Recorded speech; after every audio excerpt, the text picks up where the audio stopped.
Hello, everyone, and welcome to another wonderful day of chemistry. So now is a really good turning point in the chapter. So we've so far been able to develop a whole range of important state functions in our variables. So we now have our four big state functions: internal energy, enthalpy, Gibbs free energy, and Helmholtz. Now, what we're going to be doing today is trying to construct a much more simple set of equations that really robustly describe the system without having to make any major assumptions about the ideality of the system. So now that we have these functions, let's go ahead and take this step back and let's focus on a condensed set of equations. Now, as always, we're going to start with our good old friend, the internal energy. So internal energy, first law, we can define any change in internal energy as being a mixture of heat and work. Now, because we're allowed to use any definitions of heat and work we want because it is a path function, as always, we like choosing the reversible case. Now, work we can generically define as just being negative PdV. So this is again our PV definition of work. So this is going to be our major assumption here. We're assuming that almost all the work will be PV work. Now, the second bit gets a little bit more finicky, and this is going to be tying back to the fact we chose to use reversible heat. Because reversible heat, we can relate to the change in entropy. We can rearrange this definition of the entropy of the system to refer to now solve for the reversible heat. And reversible heat can be given as TdS. Now, what we can do is insert both of these in for our heat and work. And when we do so, we find that we can define the change in internal energy as being a function of the change in entropy and the change in volume. Now, this is a much more simple definition than the ones we've used previously. And it's very core to a lot of descriptions of thermodynamics. So much so that this is referred to as a fundamental equation of thermodynamics. Technically, this is the fundamental equation of thermodynamics, but I use A here because we can rewrite this relationship in terms of our four different state functions. This is just the first and the most common of them.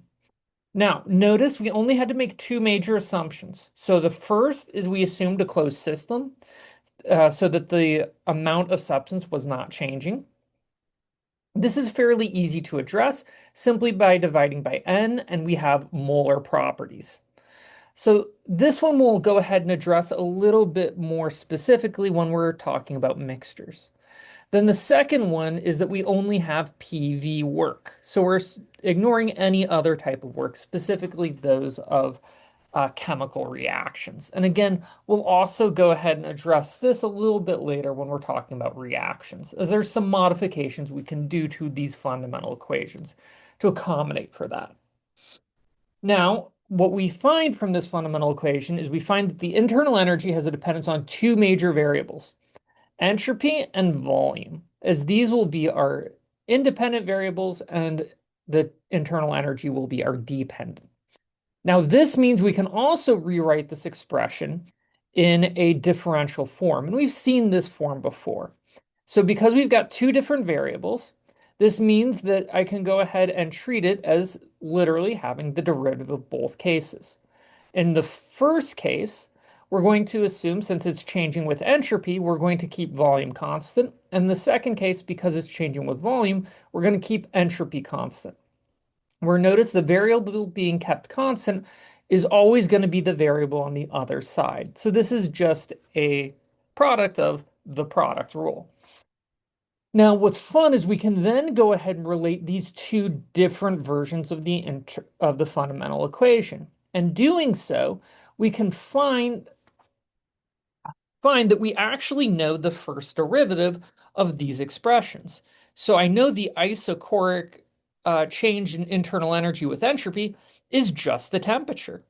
This means that, again, because we have a positive relationship, as I increase the entropy, I'd expect the internal energy to also increase, and it will increase as a function of temperature. And then on the other side, if I isentropically increase the volume, I will expect a decrease in the internal energy, which again makes sense because I'm expanding the system and breaking bonds. And as I do this, it will decrease as a function of pressure, which again is a idea and relation we've seen a little bit before. Now, this gives us our fundamental equation in terms of internal energy. But don't forget, we've got three other variables. So we can repeat this kind of process to generate a general equation for the Helmholtz free energy. Now we're going to do so by starting with our relationship for the internal energy and inserting it into our relationship in between the change in Helmholtz and the change in internal energy. And they differ based on a extra factor of T of the differential of Ts. Now again, we can go ahead and expand this out because the derivative of Ts is going to be TdS and SdT. And we're just going to carry that negative sign out in front. Now, what's fun is I can then insert my expression for the internal energy here. Now, when I do this, as always, we get a little bit lucky because notice we have a TdS term here and a TdS term here, and they have opposite signs. So that means they end up canceling out. Gotta love it when this happens, because what this leaves behind is the fundamental equation in terms of the Helmholtz free energy. So the Helmholtz free energy is going to have a dependence on temperature and volume as its variables, which again, different from what we saw with the internal energy. So now we have a temperature and volume dependence.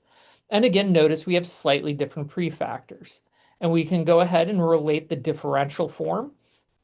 So if I'm looking at the change in Helmholtz free energy with temperature holding volume constant, well, that means as I increase the temperature, I would expect the Helmholtz free energy to decrease or become more favorable as a function of entropy. Well, this actually makes sense. It agrees with our generic forms of the equation and what we saw when looking at the Helmholtz just under isochoric values. However, we can also go ahead and look at how Helmholtz free energy changes isothermally as a function of volume.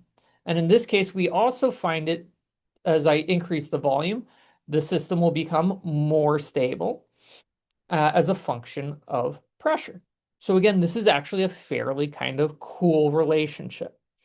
Now, again, we're not huge fans of internal energy and Helmholtz, so we can rederive the same process, but for enthalpy and Gibbs.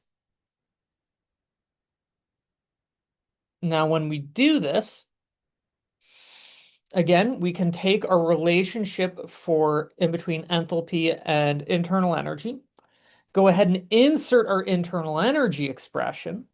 And now when we do this, we can again look for canceling terms.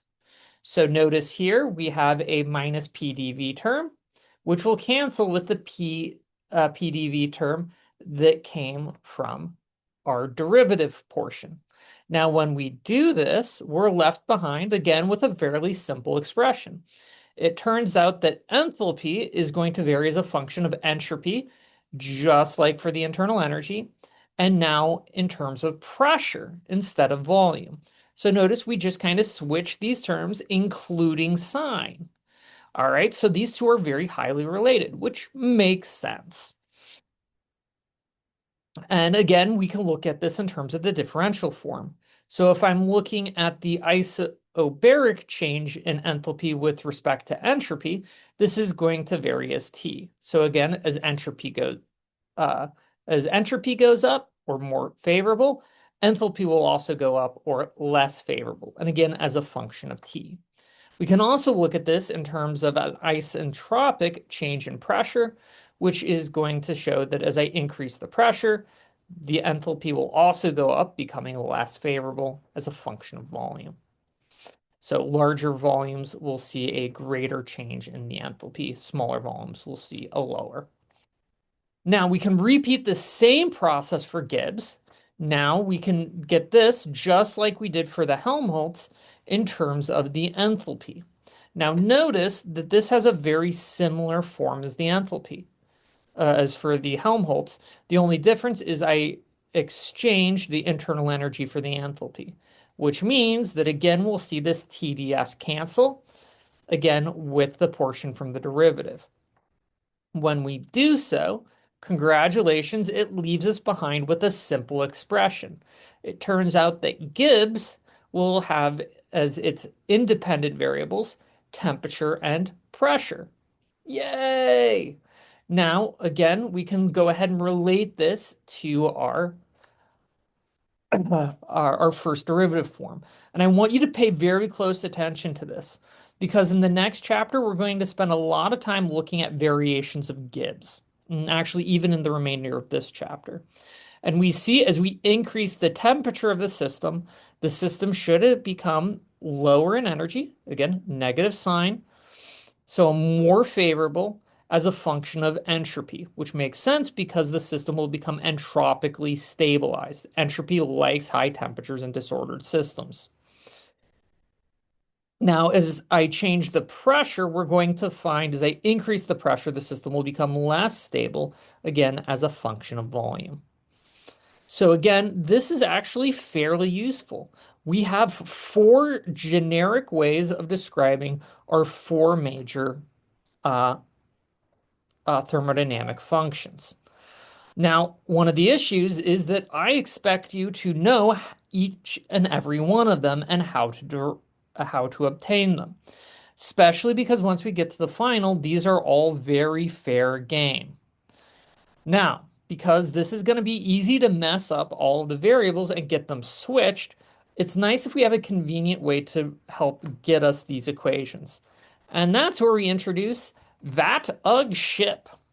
So what you can do is at the top of your exam or at the top of any piece of paper when you're asked to produce these fundamental equations, go ahead and write vat, UG, ship in 3 lines with the space in the middle. Then I want you to draw a line going from one corner to the other, lower to upper, with the arrow pointing towards the upper corner. Now, when you do this, you can go ahead and find that it will provide you each of these thermodynamic functions. So let's say I'm looking at internal energy. Internal energy is going to vary as a function of entropy and volume. So every variable is surrounded by its predictors. And hey, if I take a look at internal energy, it varies as a function of volume and entropy. Ta-da! And even more so, I can go ahead and take a look at the arrow, and the arrow points to the predictor variable. Now, again, here's the fun thing. Go ahead and note when you do this that if the arrow is pointed to the coefficient, if the arrow side is pointed to the coefficient, we have a positive sign. If the arrow is coming from the coefficient, we have a negative sign. And let's take a look at this in terms of internal energy. So internal energy is going to vary as negative PdV, ta-da, and positive TdS, ta-da. And there you go. And you can repeat this same process for all of our functions. Let's go around. So Helmholtz free energy is going to vary as negative PdV and negative SdT. Congratulations, we got our Helmholtz. Now let's go ahead and go to enthalpy. Enthalpy is going to vary as positive TdS and positive VdP. And there we go. And one last one, Gibbs is going to vary as negative SdT and positive VdP. And again, there you go. So whenever you know you need to go ahead and predict one of our four fundamental state functions, good place to start, write out the fundamental equation. You can always obtain it through VATOG shit. Now, next time, we're going to make use of these derivative forms to get us a whole bunch of extra relationships that will help us in the future when trying to clarify some of our complex systems. Until then, take care.